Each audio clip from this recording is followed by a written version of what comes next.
أعوذ بالله من الشيطان الرجيم بسم الله الرحمن الرحيم الحمد لله رب العالمين الحمد لله رب العالمين السلام عليكم ميكو بالون كو جماعت نجوم be elawo manjunam duwe me atumbom agarangambom ajime jat subawe kono Bakary Dembo Badji akila onem chief of Fonyi Bondale o asefa sénégalais français kono sous-préfet wala ko sous-préfet arrondissement de Fonyi Bondale wala kon district chief yo fukinu fan odi ñanono sanken di téléphone yo kare gam nane tension yokeno jikun mono sanken bare no mama anaw awatala ringum ferelet fa jaw emite yone anoso wo musar wi faw jakane chete so njomoni law muy tuku jamata duka jamon kangawe manji duwola juunalo duwe mit kambi kane na jatiola aleken e jaala be kano e jaanuma me kayre yolla bana jumbe jaay bin koymo babe tenge balenke bola bana katum mtd wana kila batu de baje lupd chillen ku sofor ku nyila kola ku hani erege malgana nimpa moli nyanya so nyomuni sankene mi regu manjuno duwe akala Dembo Badji umunaro dok di veterinary in 1975 as veterinary assistant in 1975 konan the 4 students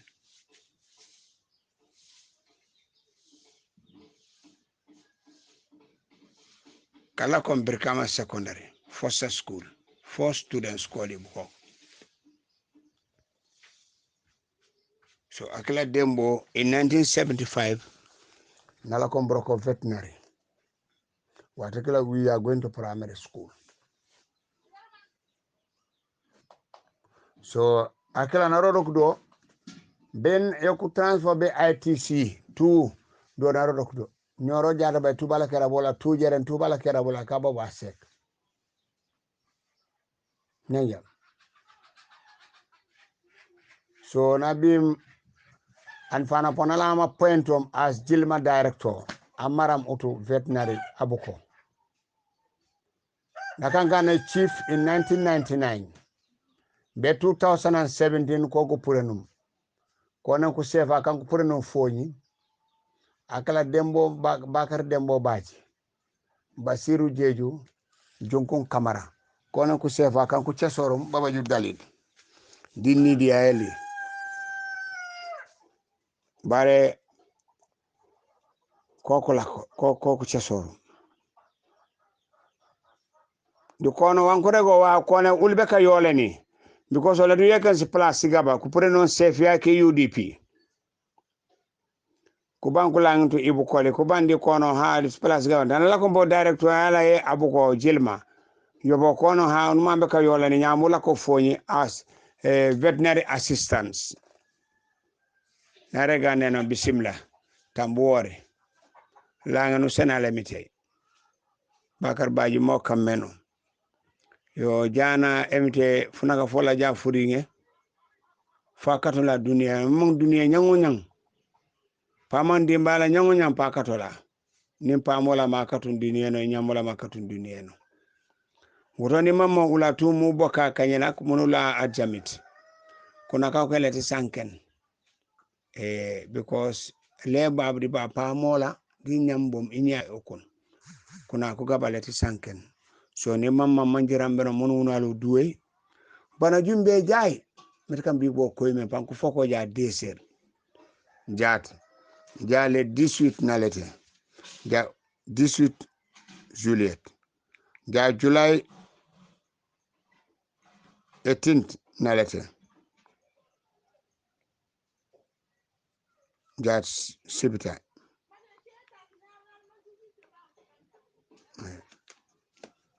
18 2020.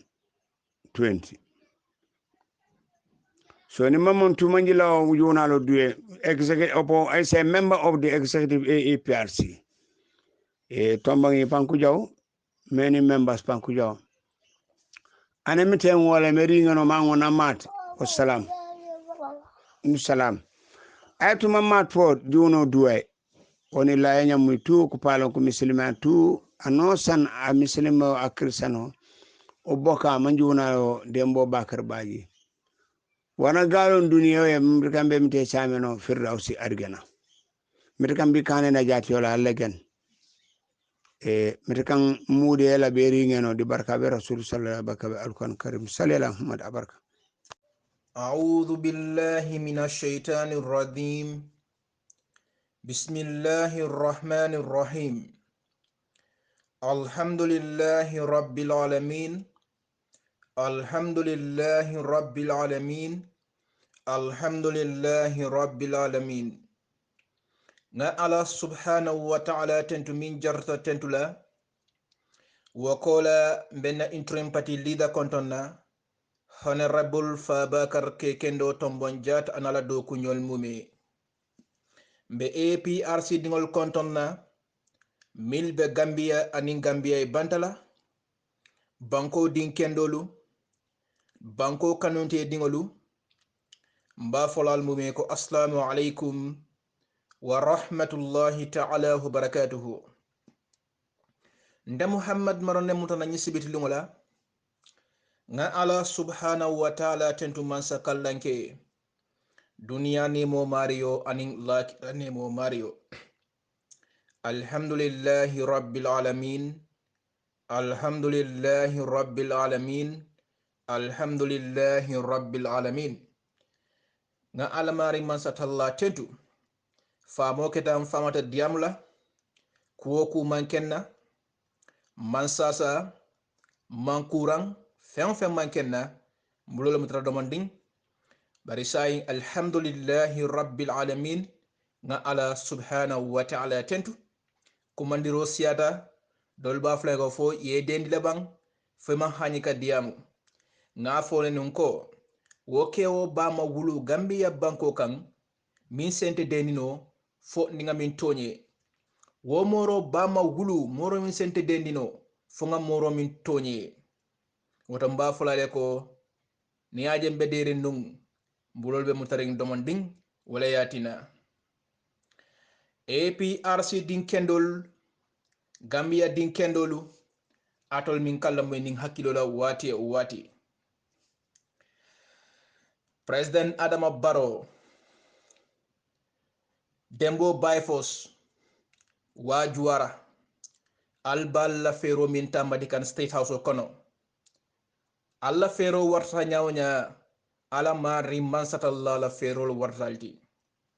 alla ni mansakunda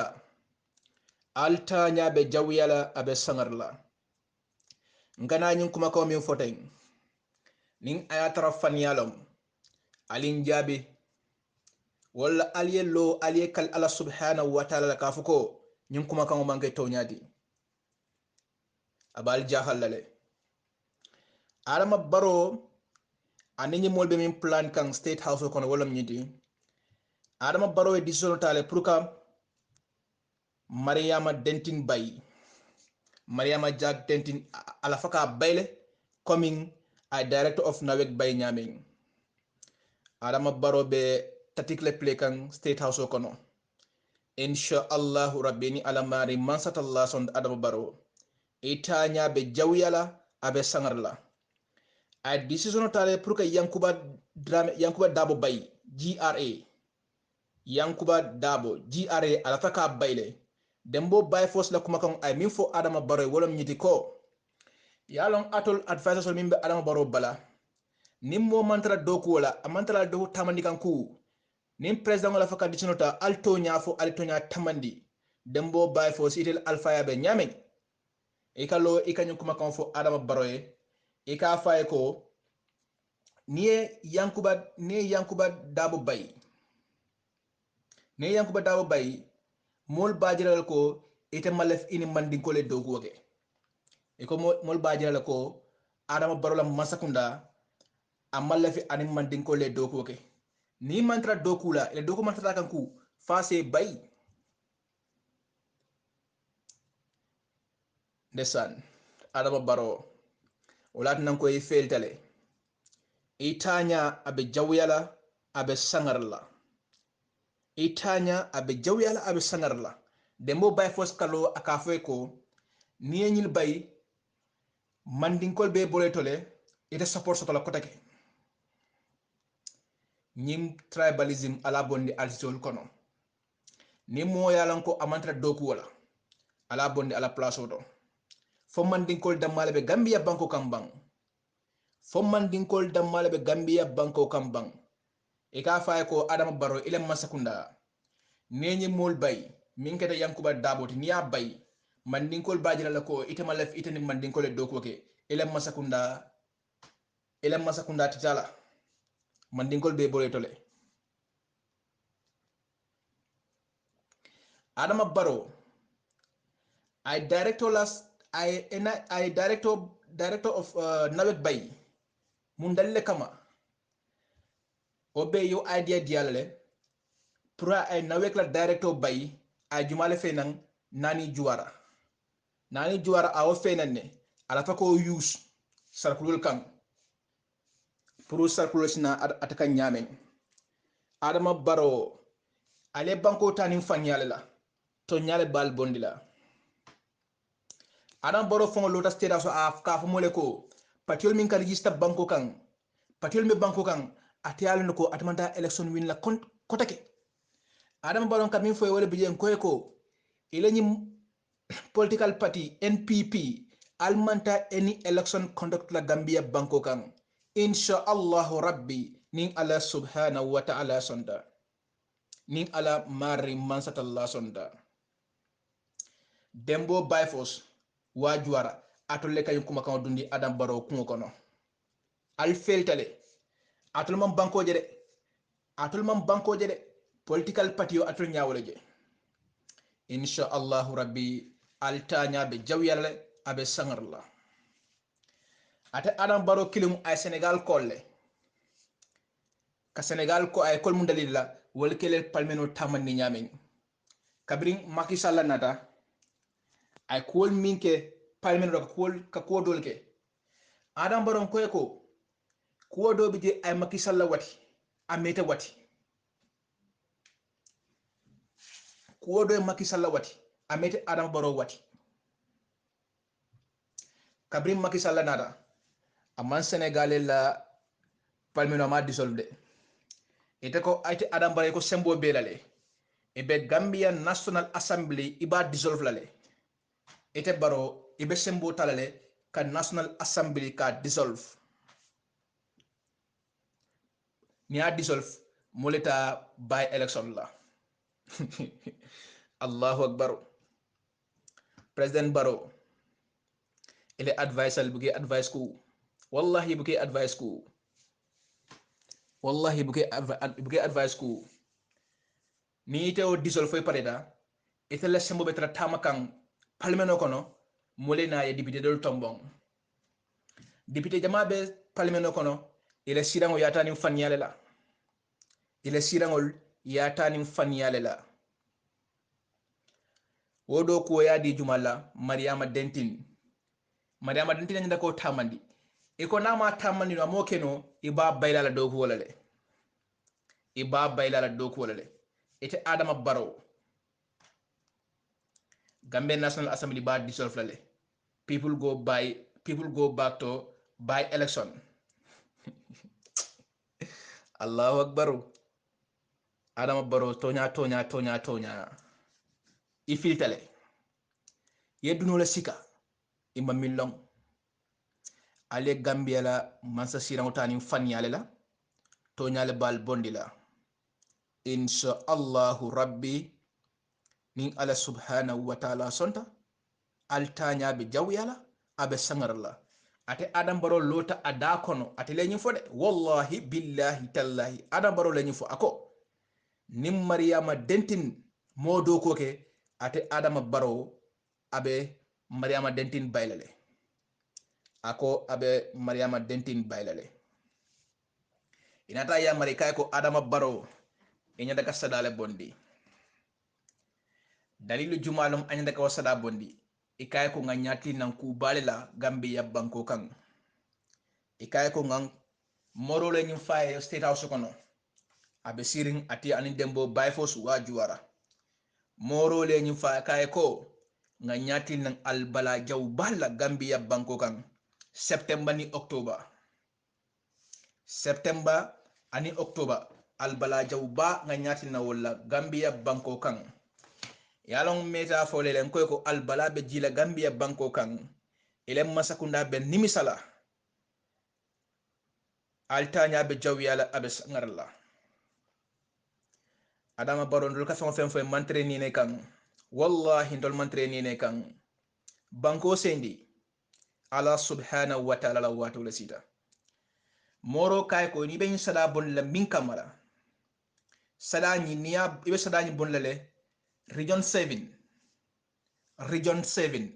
anyane ka sada bondi region 7 le ni region 7 na sada bondi puru nini albala jita banko kan mol safo ko al ngata nga sali nga tubo se ala subhanahu wa ta'ala ma mol se nyina adam baro la mansa kundala adama baro enilo moro fo atol ya mira ala mari mansata la mal flango le tibang kabring atol binala alma alalong aliye hadama dingol bondi sadati ka hadama dingol bula falo kono ka sare bilam atol kalo ka foko mol se murun ala ngata ala dani atol ya mira ala mari mansata la mal flango le ti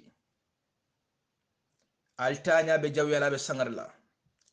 aliye furel mi wuri banko kan ka ti arara silo ka fania la mo kilin kan sanyinan be fani al ka fania al be fania la ka mo kilin kan fo atol ya mira ala subhanahu wa ta'ala be sinol ala mari mansata la babun lal balay sania set gambia banko kan ya sadami fay allahu alam sadani malonde ikayle ko region 7 region woro wula anyande ka sada bon nyin dulalle do moro lo fo adama baroye ini lo moro yalo nga fo len koy ko mbulobe mutari ndomo ding bari mbine kanne nako kane jakali ndala ko kane jakali dolbe sembering ala subhanahu wa ta'ala la man sakallanke dunya maritiyo aning lakira nemo maritiyo dolbe yakar walla adam baro ile state ibe state house min kono yemu banta baleti bare mba fole ko Allahu akbar baro ibe nimisala mune atina ite sonta yedunde nyim faniya kono e baro ibe nimisala mune te dundi state house kono billahi wallahi tallahi yalo ngafo enun ametan koy ko may ahmad fati bubakar tamidu yedundi mantoro kono nyemmolu ni ko be resign kana so ye resign ngafo enun ameta ya may fati bondi bubakar tamidu a resign da nkoy ko nyille insha Allah rabbi ibitale ite adam borobe ifon be kele borraldi ibe muranane nyil bebe muranane adam baro tax force wolle babulu mil nyanda kany salal bondi ni region 7ol alsal hakilotu bake gambia dingol alsal hakilotu bake adam baro la mansakunda ito la sada ni ba bondi la ku jaw ballom yelo fose yelo bon wala muy to la sadati gambia dingol wallahi billahi tallahi ni aje bubakar tamidu arisainda imitinda nung Holland banko kan koteke ya tandila ko the former president his excellency sir professor dr alhaji yahya AJJ jamme babil mansa abe muranan gambia banko kanne abala nyanto sotola kabri yo lon rek walat nañu resanta ikata Allahu akbar itara Dauda ite kanala itara Dauda ite kanala Gambia banko kan banko siranti abe muranan Gambia banko kan abe Gambia banko marala Gambia Armed Forces fo atol soja dantangol fo kabri atol train fal pass outa ya falele banko atol nimmumo yal nyinika which type of weapon wolle be barasol kono alkafoye esa fal akata city RRC aka sojarol nyinika mu weapon sifalle be barasol kono president la convoyo akatara nyaadile yalo nga fale nun komantole ya plan ka Adam Barrow la masakunda overthrow alko moliye kuma kalantangole fo esa fal nalia try any day wolungo ibe regret lam ne iba ay wulu ay finañi dunya kono billahi wallahi tallahi Gambia dingolu esa fal alala nyininkaro ke nyamen ntela miroto anintela jeroto ntengaje nyamen kulebe esa falto nyaja aka sojol nyininka mun joran sifal le katara sojar kampo kono anim president wala convoy akatara akana nyadile kule bato de Gambia dingolu esa fal TRRC inata faniyale la imanna ka tonya sabatin di Gambia banko kan sojaro lota minketa lamin silati ka tandala ko katon attack alnene ka kiskisle farfani attack esa fal kalo ka foko womanke to la dokuwati eton nata ka jibele e hadama dingol la nyanto tinya fo sojaro li mil fa katon ye mil fa farafenye fol manki hadama dingol di fol ma mole soto wolati nankale ko alla nyinti RRC aloda faniyale kan tribalism and witch hunting atol min bebe TRRC the entire TRRC president jamme la wulu nyale senyara atol 82 atol momo be TRRC alte president jamme to non dinola billahi wallahi tallahi alta to non dinola alta kitin dinola alkal fongol le batandi e safal be borsilo le kande e safal al borsilo le kan ay batre amiki Holland ata continue Holland woto de Europe banko kan atalong ay batre amiki Holland banko kan abinala pour gambe dingol damma ko takindi lamin silla alma ala subhanahu wa ta'ala e jo pojang alma ale aljo atolum sojarolti sudar kendo kamatenne e diam ko kewo bare do bita se TRC ka kumbo korkoda TS e camera mo min yalon ko imange sojar fongoti ale min fo isa fa wolom tonya ke sa bulangoti ni lefa tonya e sabati e ko 1994 e ka kiskis le 11 ka kiskis munana tatiye December mo kiskis tatiye December munat ne mo kiskis farafenye attack munane ma kiskis katon attack mana mo kiskis fakal wakalo battery akumo fo ha o mantre to la rusol kono etol nata mina wolom e milla hada madiya nyanto tinya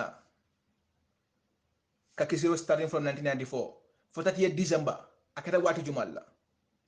ngalta alamari mansata la TRRC atol me TRRC atol ka bon president fo mo labon alabe halaki kelatol la alabe halaki kelalla atol nata pour gambe dingol lek ka gambe dingol damale ko takinyola atol ko alnda gambe dingol ke kilingol leti paral ngata de nalbe nyola le ha nalbe nyola ni wo bota je kote ke Mai Ahmad Fati iko ibe diamol la ka foko ni sojarol be banko kan moye mo bon moye security dol bon nan bantala banko do kan ika fena ifon la security bi banko kan ifon la security banko kan oto nafata wala oto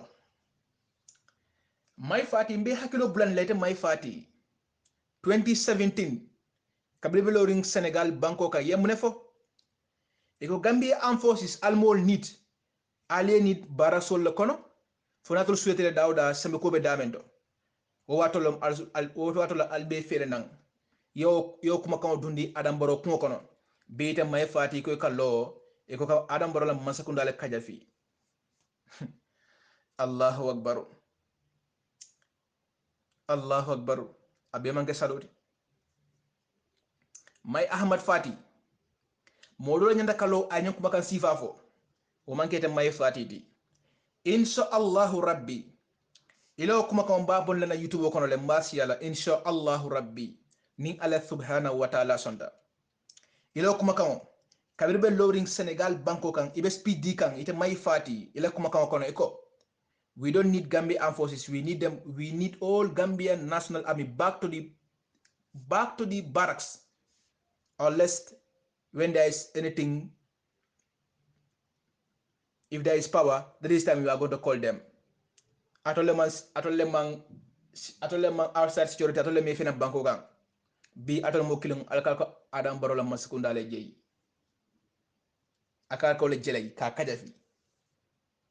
Ala mari masatala na mansino. Fanyala la nyi masakunda fena tonyale balbondila. Insha Allahu rabbi ni ala mari mansatalla sonda. Mansa kallanke dunia nemo Mario aning lakira nemo Mario. APRC dingolu alkaka insha Allahu rabbi Gambia Banko APRC lebe Gambia Banko marala His Excellency Professor Dr. Alhaji Yahya AJ jam abe Gambia Banko kanne ni yafo modo le ba fula malon akamin fo President Jammeh be Gambia Banko kan nga fale nun ametan kale ko ye kuwo bekele mimba tinala APRC ibeni le executive file nyokan ibede malkumo takila nyola nga fale nun ameta de standard newspaper fini da kote ke ko APRC ning NPP le kata coalition ola ngo Gambia be Adama Barole APRC kon katambi mo beti APRC number 1 enemy womu Barole di meta folale ko APRC tamil nata APRC kana tentendirola bari nge wonle yo amondi security nge won minede kan specially insha Allahu rabbi the state iketele use APRC diam la Baitullah and some of the securities in location iketele push mine kan insha Allahu rabbi mine kan special bari Muhammad Aliou bari itama ala subhanahu wa ta'ala tenju ite nyong hadama ngo tentinola ni ayete kete NIA ala subhanahu wa ta'ala kola President Jammeh Bama wolete fenan ite manna ke fendi ite fanan ko ka President Jammeh le kele bari mine kanede insha Allahu rabbi ni ala sun mine kan special yalong model be patio kono ni molie ma e ko mol mutinya raledi wollo multimedia ko e patio fon tinya kande e debe patio kono patio yemin discourse ete kata ka di NIA la e kata ka di mol la milano ko mantra patio kono bari mba fole ko nta Muhammad Maro yalla nge wonne num e ka fon ko ni ngete ma mol le bente attaque la ele ko matu jede minen ko mine ka wato min a trale mulol mutata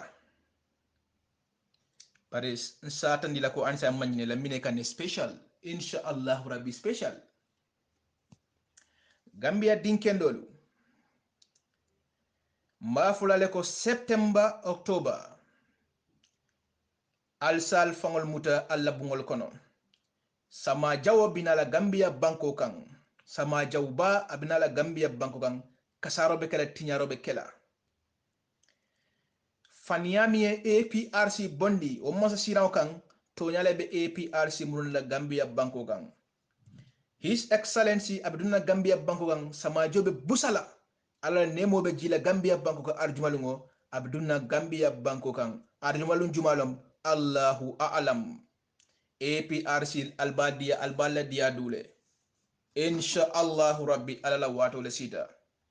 la hawla wala quwwata illa billahi al-aliyyil azim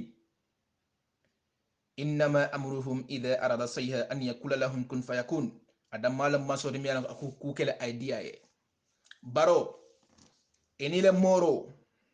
aka ko salamin bondi billahi wallahi tal aka fam batal albitale hey adam baro enile masakunda manta any election conduct la Gambia banko kan insha Allahu rabbi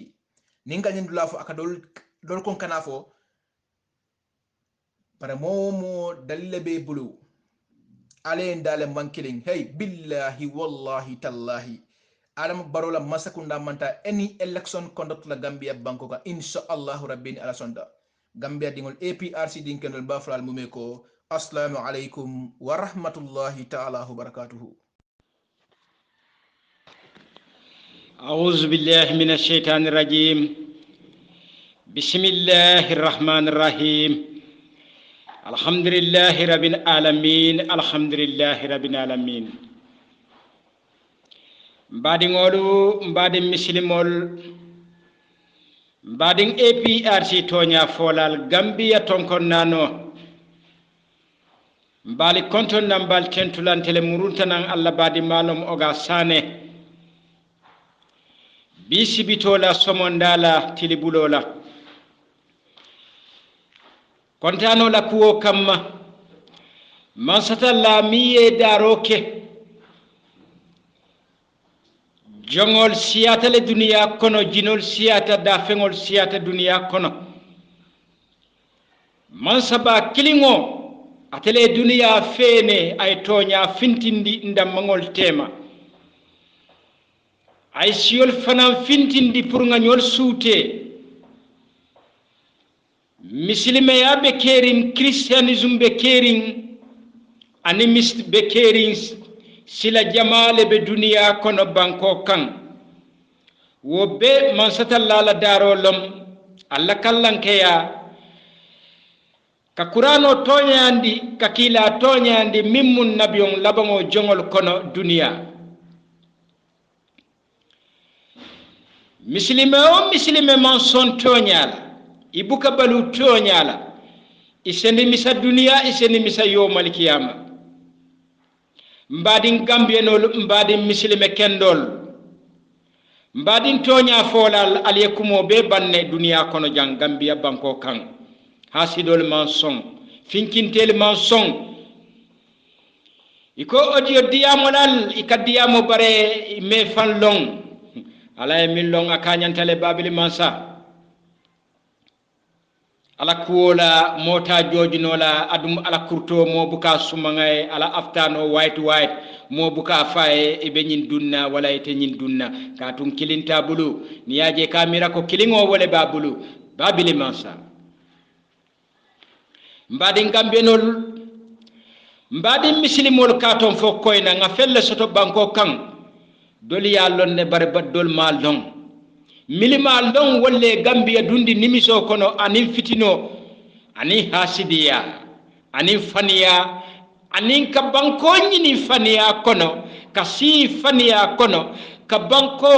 ka samba dula miya lonne hadamadin dol man la fala dol la fitala wolle Gambia nimisandi wolle Gambia bonondi mbadi gambenol mbadi muslimol kali konton kal tentu kal jey bismillahir rahmanir rahim alhamdulillahi rabbil alamin arrahmanir rahim alhamdulillah mbedanna jang ntabe banna bare kontano la kuwo kamma ayendundi ka bismillah karang ma futandi adu nyanta futandi la amanke ko nta banno la baren sa banno baren kontanta nyin tili bulola kabirum wilta somondala ngalon ko banko bina yele mala asunta mola ate sunna mola molle afonun ko babili mansa asingote lola gambia banko kan awato le sita pour asingo ay lo gambia banko kan ate diyala allannum ate diyala amori ate diyala alastakar ate diyala aramule bare babili mansa abinale abe banko marala election te kala gambia banko kan muslimol al kontan APRC al kaka mi yalonne amandandula soto alla bata bantale mbadi gambianol mbadi muslimol alla bata banta baba ali sonko man satalla dala manso atele dunia da jongoy se fere nyawndi nyama ibe ala koma jongoy se makam nyaw nyama ibe ala koma ibe kila koma katum atelum nabiyon labango adun ay tonya jindile ay tonya yitande muslimol la dol manson dol sontale woto gambianol mbali kilikan dunia seddiya nyawndi nyama ali yallon ko ali nyanta lon ko faniya ate muslimol watila 2016 ale banko tapale ale banko dundi nyoto fo al sita ale asita karala bare ale mam banko doku na fulo min keta jan 2094 kana fo 2016 ali yabe kasara felle ka dum banko kan mi ya lonne muslima kendol mol kendol miliya lonne ilafta banko e ta nyato ibuka banko la nyato taje ika banko la nimisoje anim banko la burko munatin na faniya yi aliye minta aliyo sembentu ya gambia banko kan bare ali balon nako minin tafal tonya lota fo ka pare minin tafal tonya lota fo ka pare mol meta ka fo e ko babili mansa atele be gambia bondi la bata atele binaka gambia nol sewondi atele binaka essence o sing atele bina momo na dunta banko kan ibe tubila ibe nyoyla ibe nyamen na iba fola ninga lonnu nte no mala nte baro no mala billahi wallahi wal kitabi mba wato le kono aman jamfa lunte fola babili mansa ala taimo banta equatorial say aman fenfenje ka wilina rek ka seyna gambia banko kan allahu akbar alota abulo chodi santo ako gambia rek woto mbadi muslimol mbadi APRC dingol alsi ali pare momo ko babili mansa ta singol lola jang billahi wallahi ni fata be dunna jahannama ibe fani yala katum munon atelam manso mi yalonne atele daroke bare ala soro fana mbate bulu londo fana mbate bulu ka lommin bina anim mimbe kela wobe ala bulu bare amantara jombulu muslimol altonya fasa muslimol alimuru nang APRC hey mbadin gambienol alimuruna APRC pati mimbe gambia banko kan na audio folor nga fo ko patite wokla gambia banko kan min tambita APRC adum pati killing te wili la gambia banko kan mimbe tambila APRC pati bebe fala na bayta qur'ano se yelema ay ke babuloti ay wato sita mol meta ka diyamo to nyameta ka fo ali balanta al ka fo ko ay tinyaro leke ay mofa say mbalon na ni yatra atollo mofa la wala atollo banku tinyar la awato sita pour ka bonyoto momo be dawoda APRC dingol al kanasila momo be dawoda lo kat yallon ko banko nyimbina yelemala awato sita babili mansa hey dindi nyima lo mansa kende mansa hinala dokula mansa hadamadin fasala dina fasala banku bantala banko fasala munatinna atol te sonna toñala alko albe faniya sembentu wala gambia adum wo faniya te gambia sambala nyaato foka burukandi muslimol alsila ala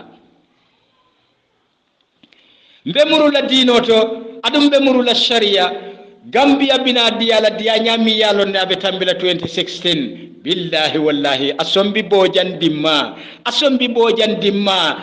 da fengo be jila Gambia banko kan wolungo makango be fintila fo ay futa West Africa dunia tonko nano e ba lonna ko da fen kilile jita Gambia banko kan ninki nan ko be jila jiyobe borla sama be kela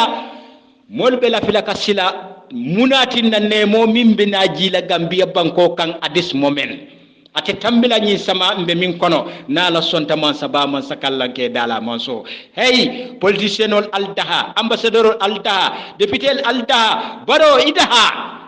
ila wato sita mol metaka fo minin tafal tonya lebe la banna akolongo manji soto hanika bi adun sama be ke kan kolongo jitije babili mansa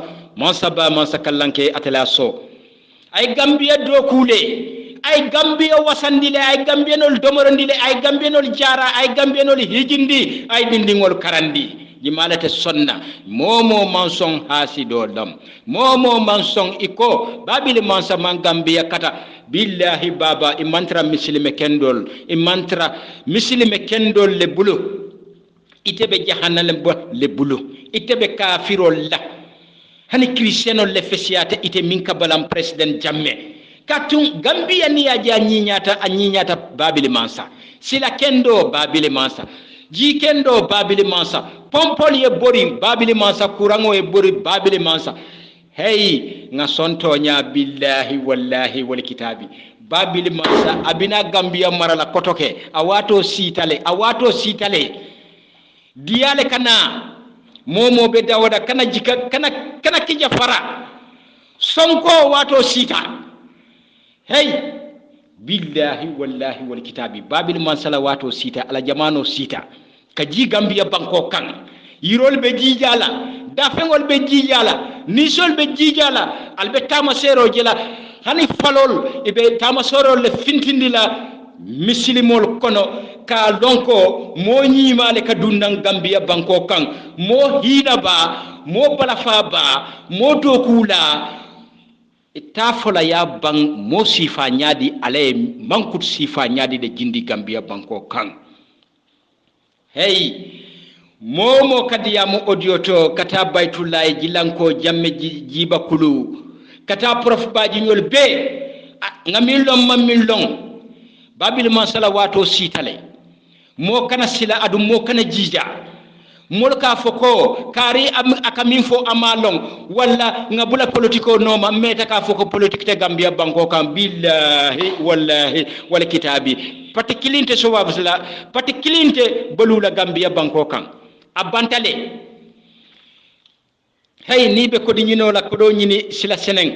ni be man se anyini la anyini sila seneng hey de man se anyini la silomi ya lonne anotale iye mil mara yena ye tora ye dun jihado kono ite tara nemo kono nemo mi ya lonne bala firiya nemo mi ya lonne ifango ya lonne ko ila mararo ani iki kamil mara iman kontan ila karola adum mil kontanta wallem jumalti jawara la wato president ya jammela wato mol kontanta bare amanke barola ko jamano Gambianol be man kontan momo ko akontanta abe faniyala momo ko akontanta hani UDP miliyalonne iko tolle baro sindi bi inimi satale munatina baro sitale hey adama dingol bebe ni misala bare nim president jamme jita nyimbankun kan hani man la fala e bela filala wo lungola munatina banko la jija banko tetenkunna adama dingol be jija la kurantol be kontan la finkintel fanam be kontan la miliyalonne itulo man biya ibe nyinin karo kela mune keta banko kan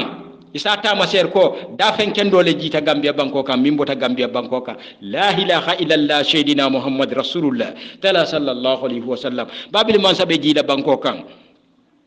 alsi aliye pare aliya lon ko babil man sa ala wato sitale alla fero ala la fero le warta alla fero alla nyin tapale mambure njaay kam il faut ko say luwale be lala pour moli e masko dung hey al kana mol batandi molte masko dunna Gambia banko kan nange jara amari ako atakela ite ko forcé ba jara la hey nange jara manke forcé ti nange jara pour yekendiya amari ko ntuje woto ite mo forcé nola Gambia nol nga jube mimbe betiyala nga bayndi babil man sa mimbi nala ka banko fita nyami ya lonne abe nyala be diala kal tentu kal jayi en kontanta bake en kontanta ba bake bismillahir rahmanir rahim kul huwallahu ahad allahu samad lam yalid wa lam yulad wa lam yakul lahu kufuwan ahad nga fay ñaati lingola gambianol be billahi kun fayakun atelom man sakallanke dala manso amman fulan soto adun anenete fulan soto la alla woliyol bije alla ikmamol bije alla lannumo bije hey babil mansa manke mansa furinti babil mansa ala so hikmol miliyalon ne isa foko hikma fula ay min fintindi gambia fokkono jang fo kata fo saba katum mansa ya awo fale mola bunda jararo awo fale senola karola awo fale gambienol idde hatale idunta dibengo kono bare hasidol finkintel jahanama dingol e mensong iko babile mensa mo falalam bare sai abanta tonya binala kaltentu kaljay assalamu alaikum wa rahmatullahi ta'ala wa barakatuh alla badi malum ogasane molle be babile mensa ki sambala nang miliya lonne gambienol be jela ibe surprise la mol sifa nyaadi be jila gambia banko kan hey milbi jangi manke fenting adun inene takela fenti kontano la kuwo kam makal tentu kal jay ñin tili bulo la salfana kola أعوذ بالله من الشيطان الرجيم بسم الله الرحمن الرحيم الحمد لله رب العالمين الحمد لله رب العالمين الحمد لله رب العالمين epi arsin kolu mbal kontona ani gambian kolu mo kendol mbal kontona mbal tontona mbal jayla a safono kadiba abarka e awdo min na de sense ngala moy yalon hasido ni fano keta akonton hasido ba anabella la suto ani karabukala ani karabukawuli ala hasida nyon ole bala jawoto ala sunmote atebola abadan fo yomel kama anabe fala le billahi wallahi hasido mbaringolu al secret sister mbe konton na mbe tentu mbe jale itiminga awde bonni ka mo jabi men tata si tiararasi yahya jamila jarandro billahi wallahi tallahi ngatala nen kilaye bilemu bi mbete momento e ba fola fan yalem munkan momo lota bi ko yaya jamila jaran yoni min fanaleti itele mu hasidoti ite mu nafikoti ite man sila alala adu bukasla alala balan fo yomal kama billahi because munemu yena fulo le kanu ninti ara sila jin jankati na fulo yole kanu katambi alala banu alsem fimulde sakala ala nikilay astaghfirullah alsem fimul nanan roni alsem fimul alsakala nikilay yaji ninti ara la sila ni nafulo men ka mosamba adamadu samba jahannaba nafulo men ka adamadu samba jahannaba alko albabula ulna fulo noma almalafi alala almalafi kilala mbadongol ha Allah tamni ku balete de billahi wallahi tallahi adu adamadu nimbe kumula alinga tonya fonyoye nyinti ararasi ni nata munna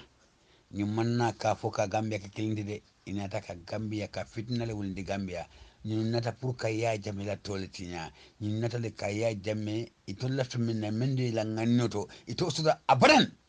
billahi wala tallahi gatala ni kilay ya jamme ti ararasi ale mol benati mol nata mo kendol nata minun kasila alala minun katu alaye minun kake alaye wol nata ye tonya fo ale mala fo la ni mo nata ale mo paska boni ropo ale nati ni on ra tonya damda don al ko nyimbrek surtout al sisakan al safo tanyi ki al sikodo yala mbadongolu ali mbele mu ali nyina hakilotu nyun kodo akammo sambar janna allahu akbar kodo akammo samba jahannaba billahi wallahi tallahi na fulo iballon nale na fulo me nyanta demula fo haram wala mu fo ma haram tale wala ma haram yo dundi baloto yo dundi suboto ka dik domo ay du suboto wallahi billahi tallahi kima wala ba jangila ntama fode kila rasul sallallahu alaihi wasallam Allah subhanahu wa ta'ala fo kila aya bondi alqur'anato aya bondi kitabol hadisol to ka fo momo yekku haram men haram ta ya dundi baloto wallahi jannaba le ba jandila mbadungol alinga sila kodola mbe yala no ka fo nin TRC atawo nawo abe mu faneleti fane kensendem hey ni mo be sinila TRC ay ke adamadu men sinata adamadu men kasila alala billahi wala tallahi adamadu men kasila alala onata TRC bari adamadu mo sindi TRC men malafi ya jamela man sakundale itole kude ta fom fo kudeta be kila las kudeta ni fo isa fal mantra wol kono ba mbari ngol fo itol ba ha nyali be tiara si fom la alnyanta adam la isa fal mbari ngol alingen na hakilotu na fulo ntan membe ropu jang ya na fulo be jang adu fo ya nyine de adu nyanta nyila menna nyine kuto ala sonta menna wallahi billahi ni wata naful haramu hani yela badu wala samba hijo la haram tale billahi wala la hijo manda dula ibadu ngo fongo yano katika fo be nafulo menyin la ni nafulo haram tale adu ala subhanahu wa ta'ala ya fo alquran ko ya fo hadisul kono ka fo adamadu ngo ni be mo sambala hijota aytara nafulo senoti nafuru seno baraji boltode bar nafugu noringo wallahi allahu akbar labayka la otekela kata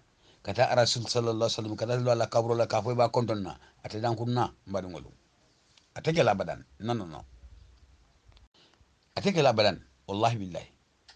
nyin ti arasi anatal nyin la kat ya jamme kala kol be kik fanati ka adamadu ngolu gambian kol furiye bang ya jamila ina tayulla wallahi billahi wala tinna ni muso tata si jeng be fanya fola puriye na flo diala na flo na sista ya fa ko hanala bungola joro mantra bulu wallahi ni bungola joro ni yadila ka fo be fanale kan wallahi billahi la bonyo kono isalon ka fo ifele billahi la bonyo kono jannabalem wallahi billahi tallahi na flo seto ala na flo ni ala kallafi na flo menna ala si brakel la ko to bari ni ko be nafilo ni la fanele kan ini setanele iblis adu limmen na iblis be jabila ulungo benade ulungo benna limmen na ifata ila kol be banta mbe tata iblis ay frindi abe mum fole apa fole atme frindi e fangole adu olum tonyati alay ala la siloni de ala ko mala fi menna al ko atul lefta al lefta wala ala ko ay me haram al ko ma haram ulum tiara siti adu momo tata dango tiara si yiko be yaje metina wallahi billahi tallahi kal tan ngi ite yala sosole billahi wallahi ya jame do ko menke ya jame jarno menke mbadungolu akere nyala ya jame tata mitino la wallahi billahi tallahi kata ala nin kilay felen billa kan sarni futrol tema billahi wallahi tallahi futro sida manjam pasala taybatu un kolem wala sito nin kolem ha musoni atata jarlo la bandim ya jamila dulala musoni iko ala kono abuka la kala kono ti katinya wato adu mo jamale munde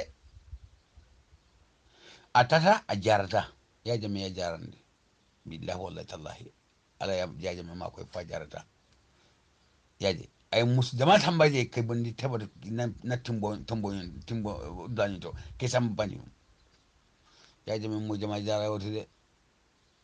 o muso madamolu ya jammete la mitino la atodu al sekru ni de khode macho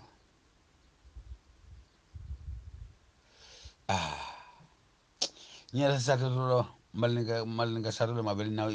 do nyento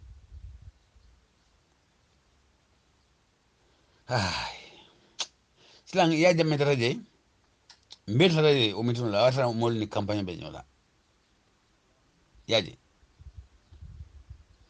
kabri ya jamme nata o mitun da musonyin ani mol men jata musonyin gupole babul ka fole babul ay ol bel percentage billahi wala tallahi musonyin kuma ta jele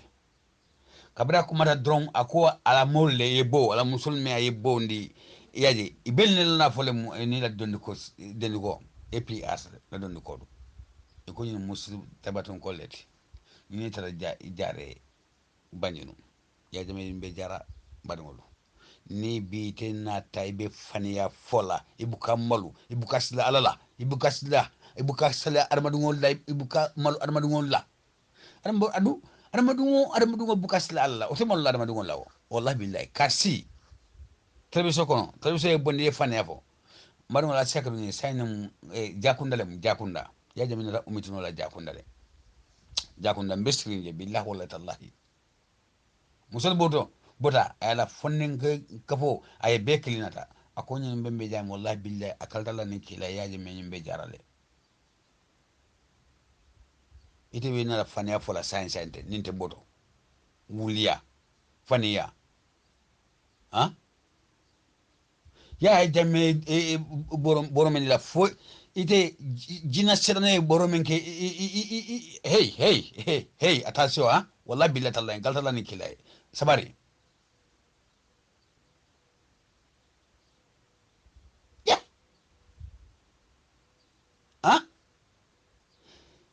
jina sedano kana le adu sedane kabula adamadin sedano noma sedane ya bula sedano noma adamadin sedano ala bula noma adamadin jahilo kabula noma hey son ala la kulona fo sedane be soraba atesor la abadan billahi bari ko be wala sedane kabula noma le say iborta bela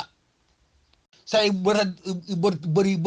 borta fulana ful be banta iman jara no mol me jara no say aliya moy ka fo ya jamala do ya jam ka jara loke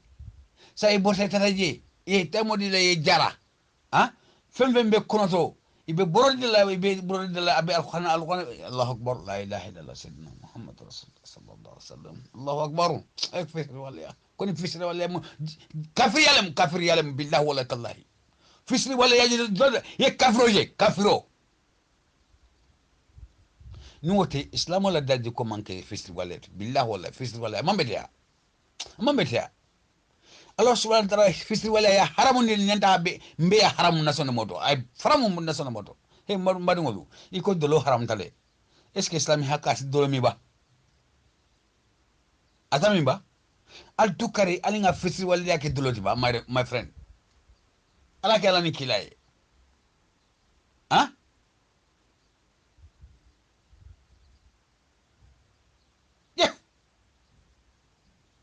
ya jame jaro men gambia men jara atol fanan aliyalon katti ni jiarte nino ni kasar be abbe we bulu billahi wala ni muso hanim ni muso be jar la wato men na fongo la ala kasar be itima malu ibuka mira iwatu alaye ibatu malaye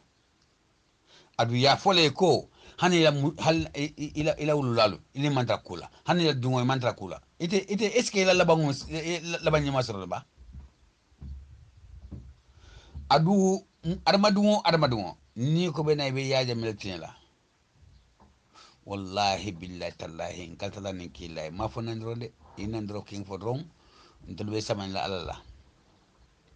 bari yukuma dol fokay ndol faram batra le nge jabi ngakuma men law nga fen fo ka fo be men ne be fanella ite mu hasido leti inyango hasido mantar dunya kono ite hani frawna la daji ko enyo frawna be bikulneti